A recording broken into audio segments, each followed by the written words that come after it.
The world was quiet. Her hair floated around her face. She didn't feel the sting of her wounds here. Everything felt the same like this. It seemed almost as if all of her cares were a mile away. The last of her oxygen left her mouth and flew past her face. Her lungs began to burn. She wanted to hold it for a little longer, but her body defied her. Pinkie gasped, taking in a huge breath of air as she surfaced from the bucket of water. She panted heavily as she tried to relax and calm her beating heart. She had just survived staring death in its face. That thing. That monster. That slender pony. She knew just getting close to it was a death wish. When it had gotten close, her mind had fallen into a haze unlike she'd ever experienced before. Then there was the head-splitting pain. She gingerly touched her rewrapped head wounds. The cuts from the attack in her room had started to heal, but the slender pony had left a deep gash down the middle of her forehead. But she'd survive. The cut only stung a little now, and that would fade soon. All that running had reopened the bite wound, and her leg was currently throbbing as it recovered. She shook her head and mane, casting the water off of her head. That soak had relaxed her some, but she was still in sight of that school. The school where she had been chased in sight of that. The only words that came to her mind that could describe it was an other world. One that was separate, yet almost the same. She lowered her head and started gulping down the bucket of water. She hadn't realized how thirsty she was at first, but she remembered how much crying and running she'd been doing, and suddenly her throat felt as dry as a desert. She very quickly emptied the bucket of its contents. Her tongue lapped at the bottom of the bucket expectantly, but there was no more water to be had. She softly sighed as she pulled her head back up and looked around at the empty cafeteria she was in. She was able to imagine back when it was in pristine condition. All the little foals that would gather around, eating lunch as they took a break from their day of learning. Friends would share gossip stories, adventures in the games they were playing at home. Some would doodle. Some would spend time by themselves. But lunchtime and recess were always the foals' favorite part of school. Those days are long gone in this place, aren't they? Pinkie sighed as she stared at the empty, dust-covered room. The tables had been empty and abandoned for a long time now, and no foals visited these halls. Even the brief glimpse at the playful ghost foals had gone away and left the empty silence. She took a soft breath and picked up the red ribbon. She had taken it off to soak her head. She gently tied it into a bow at the end of her mane once more. She was growing very fond of this ribbon, not only being a gift from Gummy. It seemed to give her a sense of normalcy during these calm moments, when she just had time to herself. It seemed to put her mind at a bit of ease just knowing it was there. I guess, she said, taking a deep breath and turning her head. All that's left to do now is open this box, she said, looking at the brown box that sat next to the bucket. She hadn't looked inside of it. In fact, she had wanted to leave it there. Even more, she wanted to smash it. She wanted to destroy the box. Anything that Slender Pony had to offer just made her stomach twist in anger. But forces beyond her understanding compelled her to bring it with her. She had put it down to get some water, and now that she had finished it, it sat there mocking her. Maybe I can smash it after I find out what's inside, she reasoned with herself, giving herself enough confidence to finally open it. She carefully lifted open the brown lid, half expecting it to burst into fire upon touching it. The lid slid off easily as she looked inside it. Why is this in here? She said as she stared in shock at what sat inside the box. It was the key to Sugar Cube Corner. Why would he have this?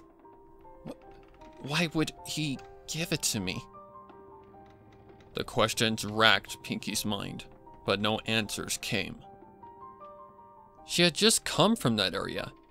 After all, her home was right above Sugar Cube Corner. I can't believe I forgot to check on the store itself. Pinkie kicked herself mentally. She looked at the key again, then remembered what she had seen in her room and sighed. No, I can believe I didn't check it. Not after that filly attacked me. I did want to get out of there as quickly as I could. She carefully picked up the key and placed it in her bag. She had to go back and find out what had happened to Sugar Cube Corner now. She then carefully replaced the lid on the brown box before picking it up and dropping it to the ground. She lifted her good leg and smashed the box under her hoof. It let off a satisfying crunch as she crushed it.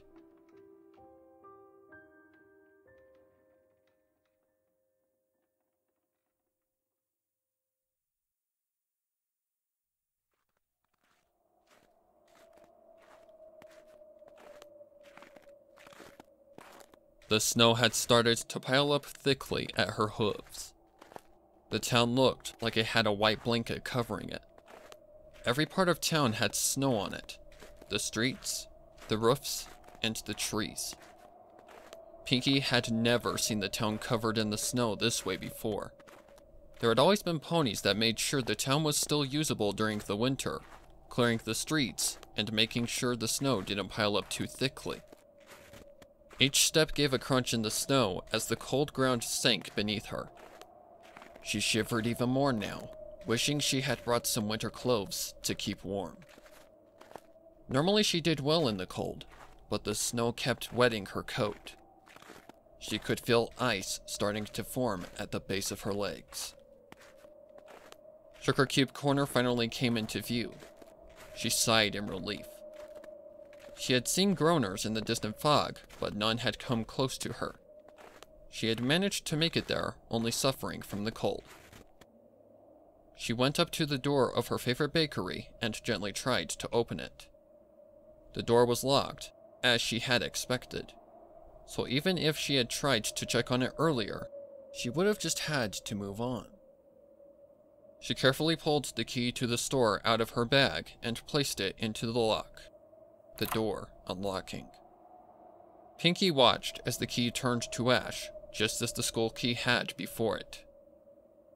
She just let out a soft sigh as she pushed open the door, stepping inside. As she expected, Sugar Cube Corner was dark, just like her room had been. Scant amount of light entered the room as she looked around. She quickly reached into her bag, pulling out the lantern. She was thankful she had refilled it with the oil back at the cafeteria as she set the flame alight. To her surprise, Sugar Cube Corner looked fine. There were no pastries on the shelves or counters, but there was a lack of dust and decay. In fact, the place was even decorated. There were ribbons and banners and balloons set up all around the shop. There was a table set up for holding snacks and punch, several games placed in various locations, as well as a pile of presents on another table. There was a banner tied from one pole to the other above it, all that read, "Welcome, Pinkie Pie." Are all of these decorations for me? Pinkie asked, placing her lantern down on a table so it could illuminate the room. Oh, we do have a guest. I love guests, came a voice that sounded all too familiar. Pinkie stopped as she looked around. She hadn't heard any pony's voice since she'd entered this horrible place and was suddenly filled with hope. Yes, you do have a guest. It's me, Pinkie Pie. Pinkie Pie quickly called out excitedly. wanting to meet the other pony right now. Where are you? Come on out. I promise, I'm not like those monsters outside. Oh, really?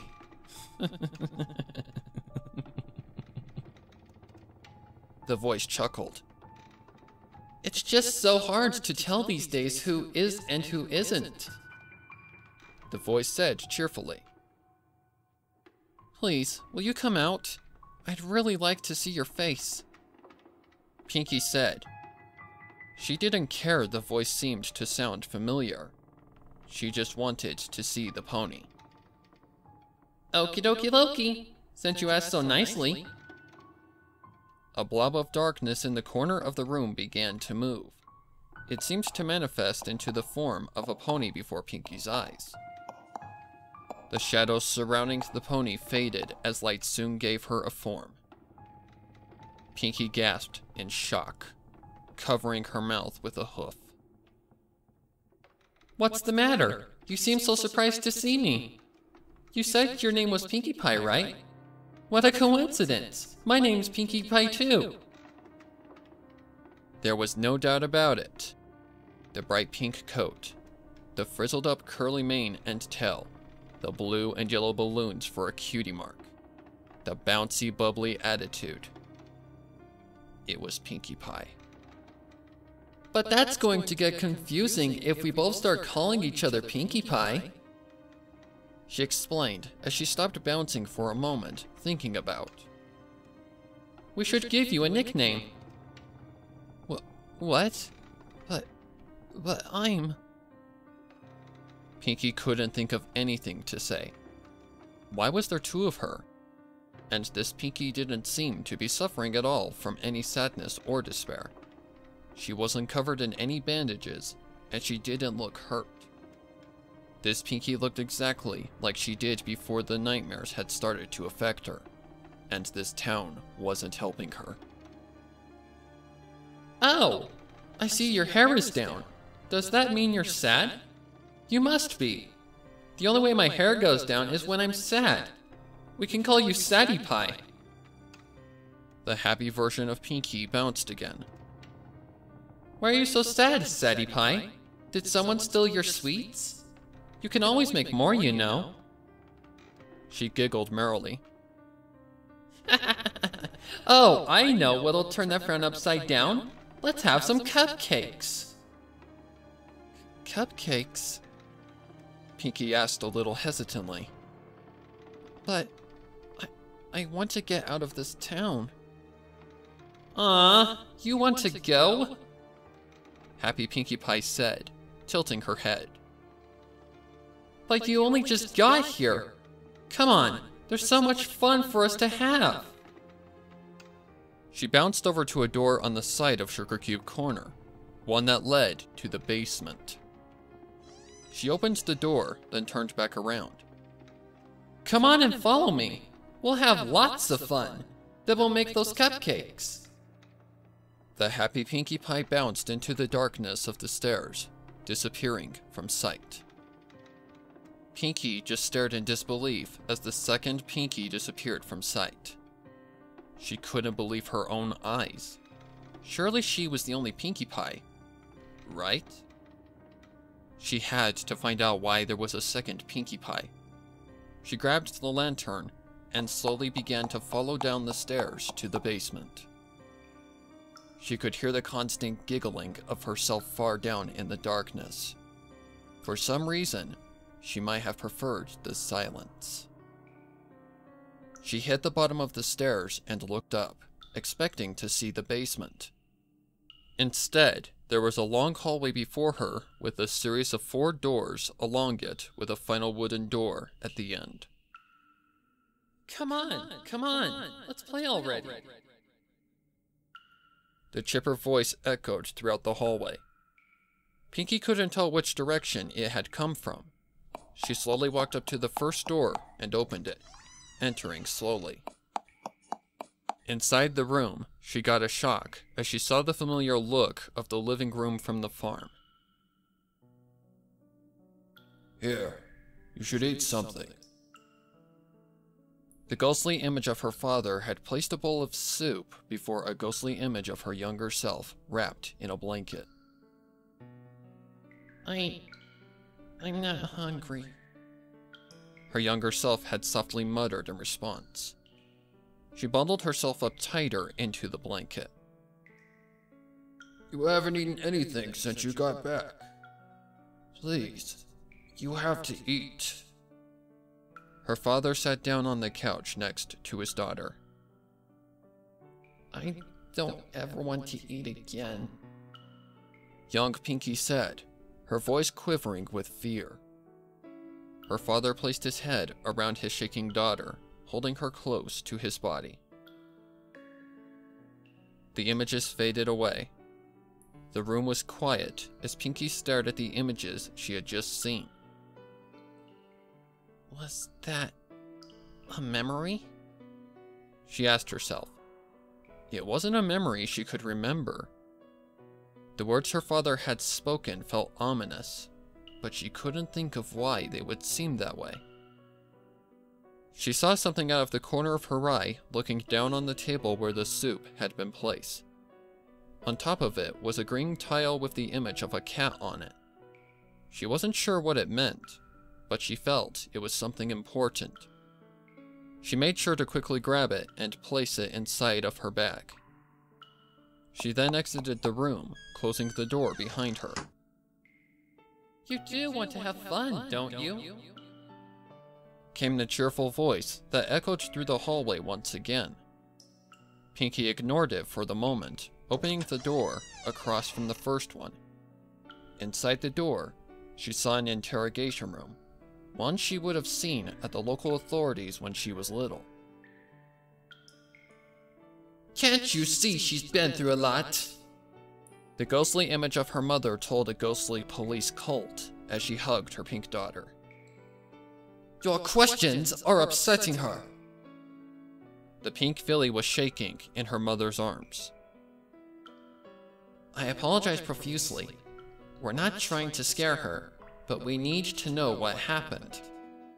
The cult said reassuringly. You need to give my daughter time. Her father said adamantly. This has been a tough time for all of us. We understand, and you have our condolences, but we need to know the details. Once we do, we can bring this whole affair to an end quickly. The cult returned. The images faded from the room once more, leaving behind a pink tile on the interrogation table. It was another scene that didn't exist in her memories. This one confused her more than the last one, not knowing what reason she would have to be in an interrogation room like that. She examined the tile, seeing that it had the picture of a bird on it. She quickly placed it inside of her bag before exiting this room as well. Oh, you're going to make me wait, aren't you? The chipper Pinkie Pie voice echoed in the hallway, sounding disappointed. Pinkie softly shook her head. The voice of that other Pinkie was unsettling to her. Hearing herself talk without it being heard just felt unnatural. She carefully walked to the next door, opening it and stepping inside. This time, she saw her bedroom from the farm. 3 beds filled the room, one for each of them as their parents had slept in a different room. Come on, sis. You need to get some sleep. It's getting late. The ghostly image of her older sister Octavia was trying to comfort the young pink filly. They were sleeping in the same bed as her sister hugged her tightly. I know you're having a hard time, but I'm here. You know I won't let anything happen to you. The young pink filly began to sob into Octavia's coat. The two of them embraced as the images faded once more. On the bed sat a red tile with a picture of a snake on it. Pinkie wiped away a tear that had begun to form at the edge of her eye. She didn't know why these emotions were welling up inside of her. The images were too real to not be true, But why couldn't she remember them? She carefully placed the red tile in her bag before exiting the room. Come on! I prepared a party for you and everything. She still sounded happy, but like she was getting impatient. Pinkie shook her head softly. She had to see what was in this other door now. That other Pinkie could wait. She opened the final door on the sides of the hallway, stepping into a room that had its walls painted like the sky. The ground was covered in sand and rocks. It looked like the outside of the rock farm. So, you're sure this is what you want? Her ghostly father asked once again. Yeah, it is. I don't think I should stay here anymore. Her younger self responded slowly. I understand. Her mother commented, standing next to her father. Just please be careful out there. I know you'll have Octavia with you. Are you sure you guys don't want to come? I don't know if I'll be coming back either. Octavia said, looking from her younger sister to her parents. I was left this farm by my father. Their father shook his head slowly. This farm is my whole life now. Good and bad memories alike. So I hope you can forgive us for not coming with you. Just please, be safe. Don't worry, Father. I'll guarantee that nothing shall happen. Octavia smiled. We trust you, Octavia. Her mother nodded, tears in her eyes. The images faded away. A blue tile with a fish on it sat in the middle of the room. That was when we left the farm, wasn't it? Pinkie thought, remembering having left the farm with her parents' approval, but she hadn't remembered that conversation before they had left. Yet, she was sure it had happened.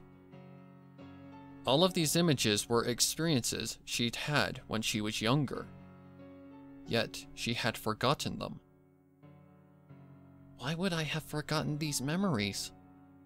She asked herself as she walked over to the blue tile before placing it in her bag.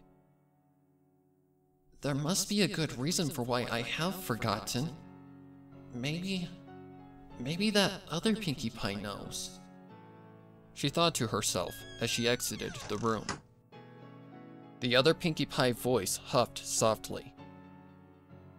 You're not very fun, Sadie Pie. If I was told I was being thrown a party, I would just go straight to it. The voice sounded like her patience was wearing thin. Pinkie walked down the rest of the length of the hallway, reaching the door at the end of it. She pushed the door open, walking inside. Oh, there you are. I was afraid you'd gotten lost somehow, which would be weird. How do you get lost in a straight hallway? I mean, I'm sure there's a way, but you sure have delayed the party. The other Pinkie stood in the middle of the room, illuminated by a lantern that hung from the ceiling. The rest of the room was pitch black, except for the circle of light that showed where she was. Pinkie carefully turned off her lantern, before storing it back in her bag and then turning to face herself. Tell me, you know what those images were about, don't you? She asked as seriously as she could. The other Pinkie frowned. What?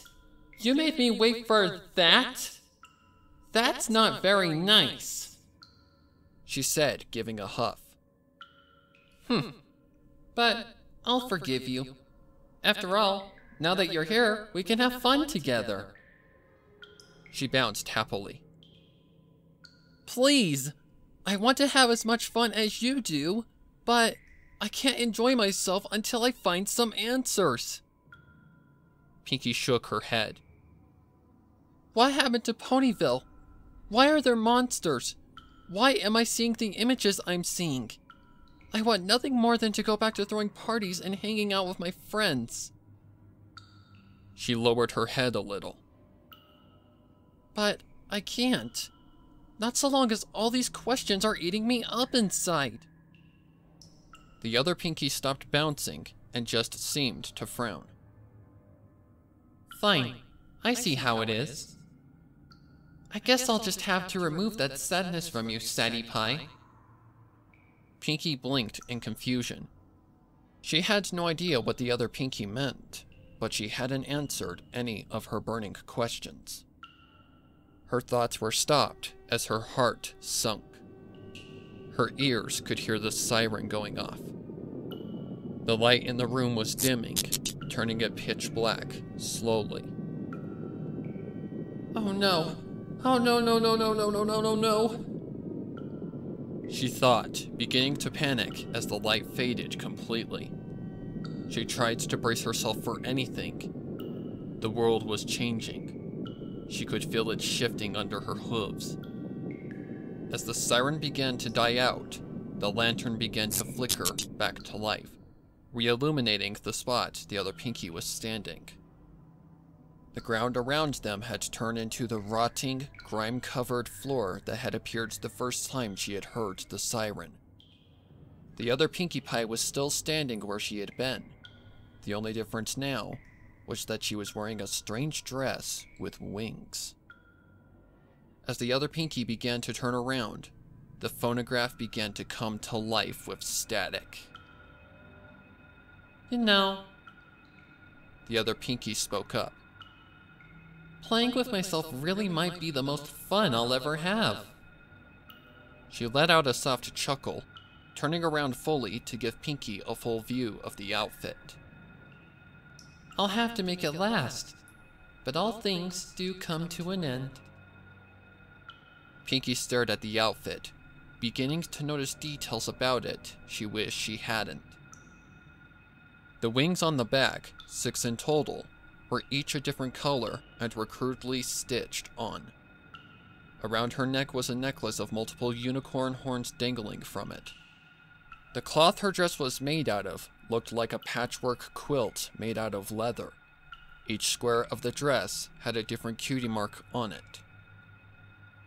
Oh, do you like my dress? The other Pinkie noticed her gaping stare. The other Pinkie angled her body to show it off better. I'm so glad you like it. I worked very hard to make it. It wasn't easy getting everything to be so intact. Ponies really like to squirm, you know.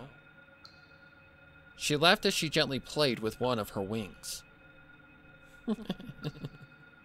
I'm quite proud of how it came out too. But I must admit, I see something I can add to it that would make it even better. The lantern grew brighter, illuminating more of the room, revealing a table that had been hiding in the darkness. The other Pinkie turned and walked towards the table, reaching into a medical bag that was placed on the table.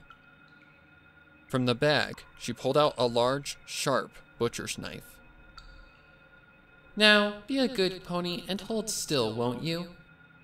I don't want to mess up that beautiful cutie mark of yours. The other Pinkie said, as if it was a natural thing before putting the butcher's knife in her mouth. The phonograph began to let out its wailing rings. Pinkie's heart felt like it had stopped. She couldn't even comprehend everything that this other Pinkie was saying. But it was very clear that the other Pinkie wasn't going to give her a chance as the other Pinkie began to charge full gallop at her. The other Pinkie appeared to be aiming for her legs. She jumped out of the way as the knife came close to cutting deep into her. She tried to back up away from the other Pinkie into the darkness when she hit something hard. She looked behind her, and as if following her eyes, the lantern hanging from the ceiling glowed brighter, revealing the entire room to her.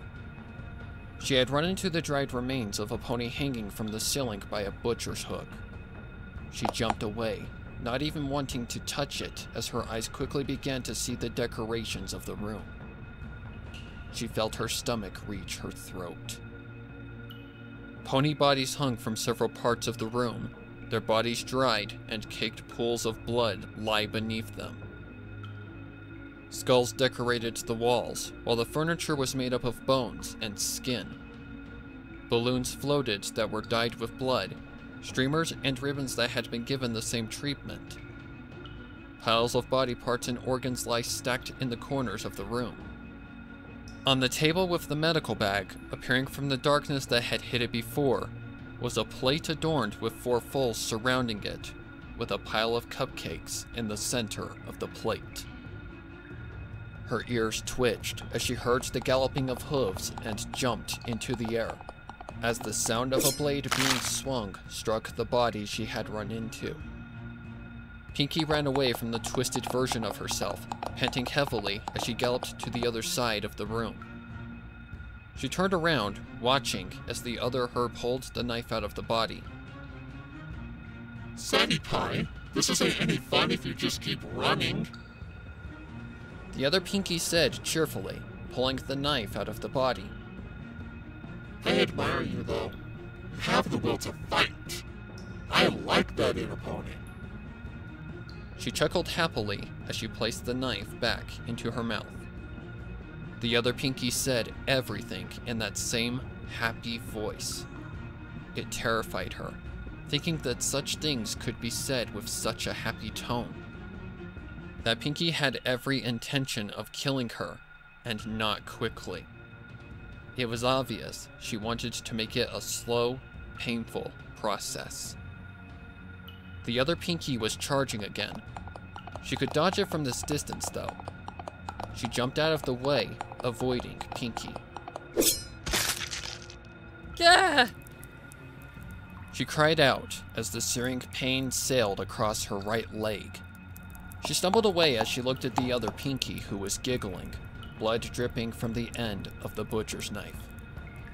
The other Pinkie had tilted her head and changed her direction when she had dodged.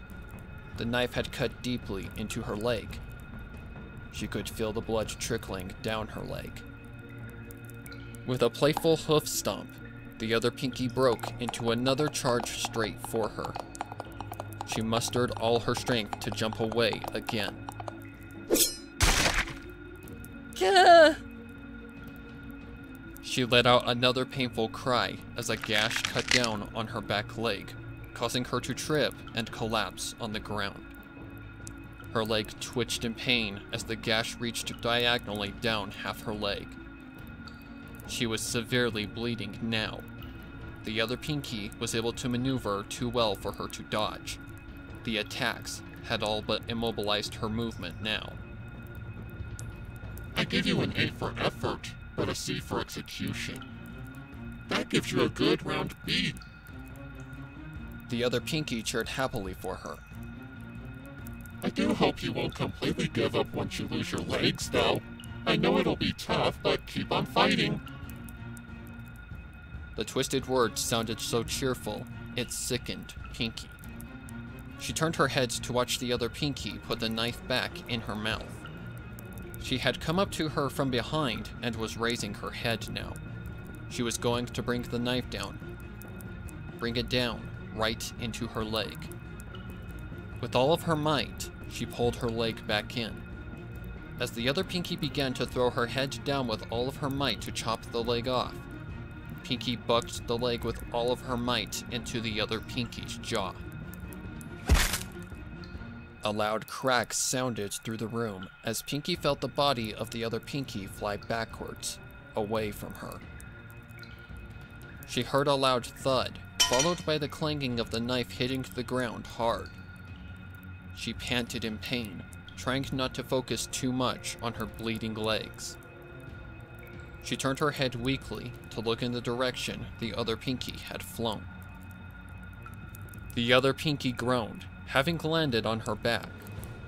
She rolled over, lying on the ground as her head wobbled. Her mouth was bleeding severely. She coughed and hacked, bits of teeth and chunks of blood flying out. She panted as best she could through the blood oozing out of her mouth, turning to look at the Pinkie she had attacked.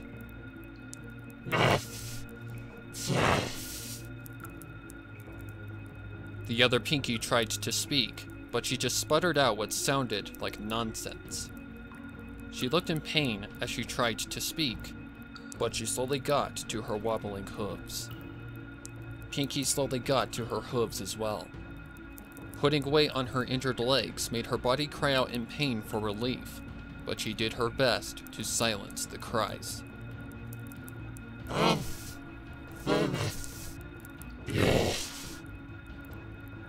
The other Pinkie sputtered out more blood as she gripped the butcher's knife as best as she could with her hoof, dragging it along the ground as she began to walk towards Pinkie. Pinkie took in sharp breaths of air as she concentrated on the vile pink mare before her. The other Pinkie began to pick up the pace before going out into a full-on run straight for Pinkie. She seemed groggy but determined to bring that knife down into Pinkie's flesh. Pinkie had aimed the uninjured half of her body at the other Pinkie, bringing her hind hoof up once more. The butcher's knife was raised into the air, sparks flying as it scraped along the ground. The frantic rush of the other Pinkie was closing in, ready to strike down. For a moment, everything seemed to hold still, right on the edge of death. Two forces that never should have met collided.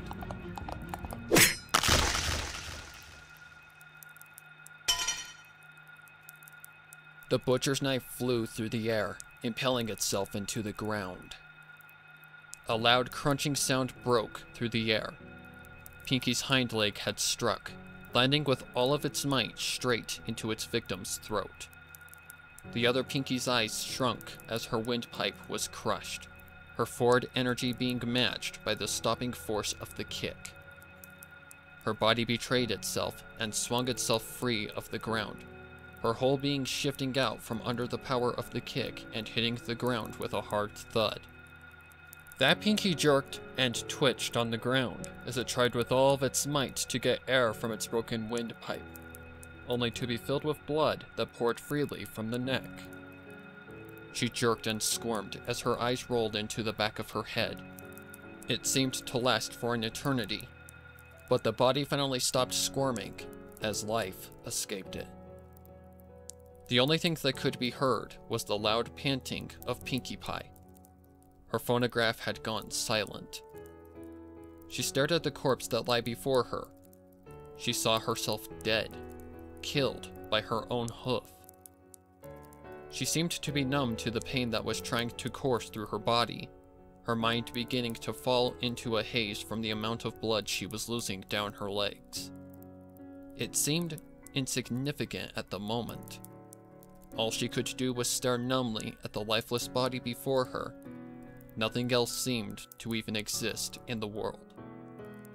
However, her mind finally began to receive the signals her body was sending. She needed medical attention. Her legs became shaky as she finally began to take her first step. She limped, putting as little pressure on her injured legs as possible, over to the medical bag. She carefully pried it open, looking inside. There were many sharp instruments. Scalpels, syringes filled with a strange liquid, even a saw for cutting bones. However, she saw a roll of gauze bandages. She carefully grabbed it, pulling it out of the bag. She unrolled the length of it before carefully but tightly wrapping it around her wounds. She wrapped slowly but surely, wrapping up the large cut on her hind leg, then the smaller cut on her front leg. The bandages quickly soaked with blood, but they would seal her wounds for the time being. She placed the remaining gauze inside of her bag, and then turned towards the exit. She slowly limped her way back into the grimy hallway, walking past the steel doors. She carefully began to limp up the stairs, her wounds slipping once or twice due to the grime that had grown all over them. The climb was slow, her body ached with pain and exhaustion, but she made it to the top. She slowly walked across the rotting floor of Sugar Cube Corner, heading straight to one of the grime-covered counters. In a dry spot on the counter sat a brown bottle. The label of it called it a health drink. Pinkie's dulled mind pulled the cap off of it with her mouth before taking it and drinking the whole thing. The drink tasted like a mix of bitter herbs and strawberries for flavor. It was a lot like drinking medicine, but her body was grateful to have the liquid inside of her. She placed the empty bottle back down on the counter and slowly trudged to the middle of Sugar Cube Corner. She lied down, panting heavily, as the haze of her mind finally came to a stop as she went into an uncomfortable sleep.